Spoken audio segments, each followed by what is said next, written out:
શું કરવાનું? હા શું કરવાનું? પાણી ના ભરે ને એટલે લેવલ કરી ડાયરેક્ટ 40 ફીટ જતું રહે. રોજ નાવા દો. હા માટે ગમે તે વરસાદનું પાણી આવે ને તો લેવલમાં થઈને જતું રહે. મેલ ખાડો ના પડે એટલે કોણ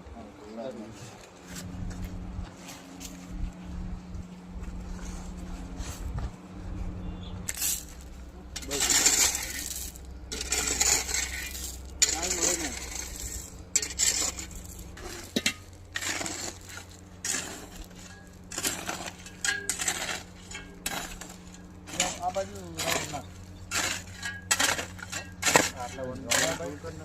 પાણી આખી પાછું પી જશે. હા ભાઈ કડિયા કોનો કારીગર ખરો એકદમ સારી રીતે માટી નાખે.